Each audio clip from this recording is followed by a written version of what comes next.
అంటే కామెడీ చేయగలను అని అనుకున్నారా సార్? కామెడీ సాంగ్ ఎప్పుడు తెలిసింది సార్? అంటే మీరు అంటే స్క్రీన్ మీద చూసుకున్నప్పుడు జనాలు పగలబడి నవ్వుతున్నప్పుడు ఎప్పుడు అసలు ఇక కామెడీలో ఎస్ నేను ఇంకా హ్యాపీగా ఉండొచ్చు? నేను కామెడీ చేస్తున్నాను అప్పుడు అనుకోలేదు. అసలు ఏనాడు ఏ థియేటర్కి పోయి మాది మేము చూసుకుందాం, మా మా నటన చూసుకుందాం అని మేము ఎప్పుడు అనుకోలేదు.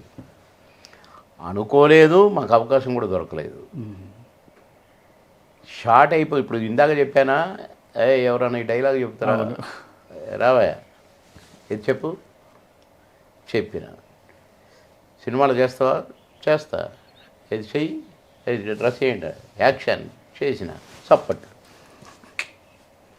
ఫస్ట్ డేనా ఉత్తగా షూటింగ్ చూడటానికి పోయినోడిని గెటప్ వేసుకున్నాను. పక్కగా ఆర్టిస్ట్, ఆయన సీనియర్ మోస్ట్ ఆర్టిస్ట్ కోల సత్యం గారు అని పెద్ద ఆర్టిస్ట్ ఆయన పాపం నాకు ఇప్పటికీ నాకు చాలా బాధ కలుగుద్ది. డ్రెస్ ఇప్పి నాకు ఇస్తే ఆయన ఆడ నిలబడే ఉంటే నేను యాక్ట్ చేసి వెరీ గుడ్ అని. చిన్న డైరెక్టర్ కాదు కదా కోదండరామరెడ్డి గారు అంటే.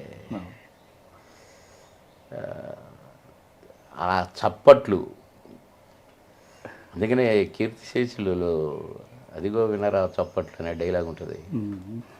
అట్లా ఫస్ట్ డే ఉత్తగా నేను ఉద్యోగరీత్యా షాపులు చెక్ చేసుకుంటూ, రేషన్ షాపులు, కిరోసిన్ షాప్, నేను సివిల్ సప్లైస్ ఇన్స్పెక్టర్ని.